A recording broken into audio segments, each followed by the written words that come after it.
Want Stichting Humanitas Noord-Eerst-Friesland organiseert jaarlijks de Bernenvakantieweekend.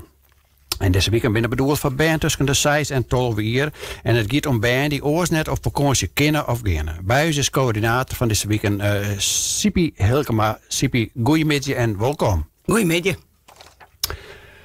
Stichting Humanitas organiseert vakantieweekend van band. Hoe steekt dat precies in elkaar? Faciliteer je hem dat of organiseer je hem dat? Hoe werkt dat precies? Wij organiseren kindervakantieweekend van Humanitas. Wij doen dat al heel lang.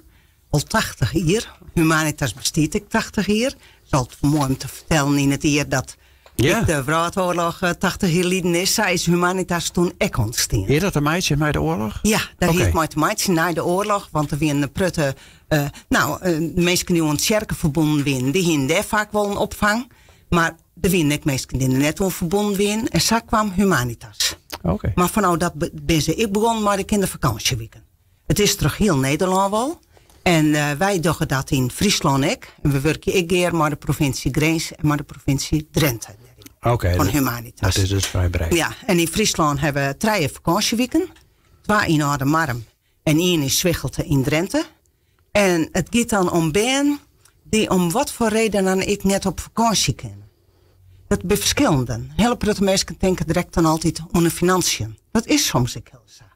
Maar dat kan ik wezen dat een van de ouderen ziek is. Het gezin net op vakantie kan. Of ben ik wel eens in een gezin geweest. Ben een gehandicapt bandje weer. Orenbandje, daar is gewoon net op vakantie. Toen kon het orenbandje toch mooi mee met het Humanitaskamp. Dus er zijn verschillende redenen dat ze mooi gaan. Het kan ik wel wezen dat je de ouders even een week ontlasten.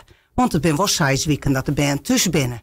Ja, en ik zeg dan altijd, wat is net mooier dan dat de band na de grote vakantie ik vertellen kennen.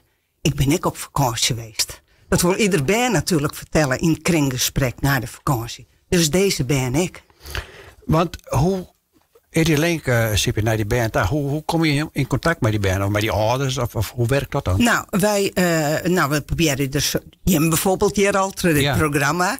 Om daar te doen. Maar ik stuur alle squalen. De squalbestuur nu de hele regio. En de hele regio, dat is Noord-Eerst, Dantumedeel, Achtkaspelen en Tietjerksterdeel. Dat is onze afdeling.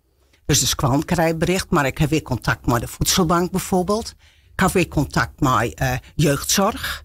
Ik heb contact met de medewerkers van de gemeente. Die dus in aanraking komen met gezinnen. Waar mogelijk ik een baan is die het op vakantie kent. Dus op die manier ga ik in de rif van de jaren, want ik doe het al een mooi skofje, een heel netwerk eigenlijk opbouwt. En die stuur ik dan bericht van, kennen jij mijn mensen die het nodig had om een week met Humanitas mee? Ja, dat gaat dus eigenlijk via de eerste lijn zwaar. Ja, en een squal ik wel. Ik bedoel, dat gebat ik wel eens. Ja, een voedselbank. Ja. Want nou gaan die bijna op vakantie, ga je daar een aantal van hebben. Ja, dat moet eigenlijk gefinancierd worden. En nou ja, ik weet net dat die bijen of die ouders dat zelf doen. Ik zei krekkel, soms heeft dat echt redenen dat het gewoon net kind omdat financieel misschien net haalbaar is. Hoe rent de financiering? Wij vregen in principe €40 een eigen bijdrage voor de band. Voor de rest, wij willen heel fijn van de gemeente, krijgen we een stukje subsidie van alle fjouwer. En we gaan ook wel eens sponsors vragen om ons te sponsoren voor die kindervakantieweek. Want ja, het is natuurlijk volle je aan €40. Ja. En op die manier proberen we het te doen. En als de ouderen bijvoorbeeld in financiële moeilijkheden zitten, dan kiezen die €40 ik nog eens een keer intjennen als vergoeding bij Stichting Leergeld. En die betalen dan ik die €40 nog voor hun. Want €40 keer voor een gezin die het krap had, nog een heel soort wijze. Ja. Als ze maar €100 in een week te besteden hebben, wezen voor spreken. Ja, en maar die financiering kwam dan ook inderdaad die vakanties organiseren? Ja, maar die financiering kunnen we dat ik krijgen. Ja. Nou, hier wij al even rapporteren in de Jude Salon van dat je minder oormeldingen hier in dit jaar. Is er zicht op en hoe kan dat? Ja, dat weten we net zo goed. Waar terug dat komt. Wij hebben provinciale oorlezen en toen kwam het ik even onder water. En we hebben wel eens het gevoel dat de wereld is in de war op dit moment. Laat ik het zo maar zeggen. Misschien stiet het wel een beetje op de kop. En dat mensen zich toch dan meer zwaarder maken om hun baan. Ze gaan uiteindelijk naar een vakantieweek waarvan ze de leiding net kennen. Nee. Ze kennen niemand. Het is oors dan een voetbalkamp of een scoutingkamp. Het is wel deskundige leiding. Ze krijgen ook alle training. Ze moeten ook alle een verklaring omtrent gedrag natuurlijk hebben. Ja. Maar ik kan me daar wel iets bij voorstellen. Dat misschien wel een beetje lastig is. En het speelt net alleen nog hier. Ik kreeg van de week een bericht. Ik in de provincie Grijs, ik in Drenthe. Dus ik denk, en hoe het kent, ik weet het net. Maar hebben je hem dan zelf als Humanitas geen contact? Want het gaat via jeugdzorg, soms via squallen. Dat het alleen nog op papier is. Of hem persoonlijk contact met zulke gezin bijvoorbeeld. Wat voortnemen kinderen dan nog net? Als een gezin zich onmeldt voor de kindervakantieweken. En ik vreeg ik altijd weer, als ze bijvoorbeeld vorig jaar geweest zijn, was ze weer op nij. Dan ging ik naar het gezin ta. Ik zit aan de keukentafel. We vullen together het formulier in. Want we moeten natuurlijk wel een aantal dingen weten. Ja. Van, goh, is er wel eens onwennig? Ja. Waar is de huisarts?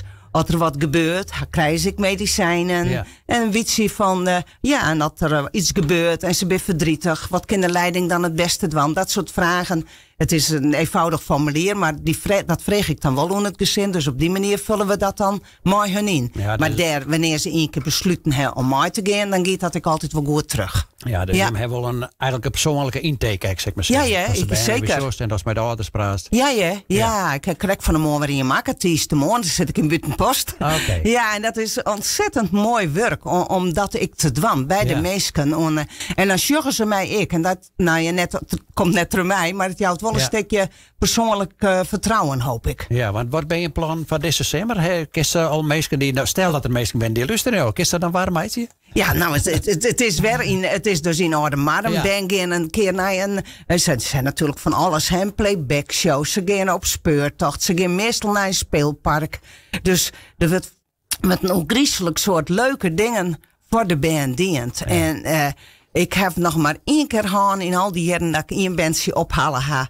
Omdat hij een beetje onwennig weer verliest. Oh, dat valt mij. Maar voor de rest valt het mij. En nogmaals, het is wel een heel eenorde marm. Maar als dat voor Aden ik een probleem is, dan is dat net slim. Ik ga een auto en ik breng ze er. En ik haal ze ik weer op. Nou, geweldig. Ja. Hey, stel dat er nou wel mensen zitten te luisteren en die denken, hey, dat zou ook wat voor mij wijzen. En die zit net in dat eerste lijns zwaar ja, dat hoeven ze ik net te zitten. Nee, precies. Nee. Maar goed, dat nemen ze correct. Of bijvoorbeeld. Hoe is gewoon via Humanitas?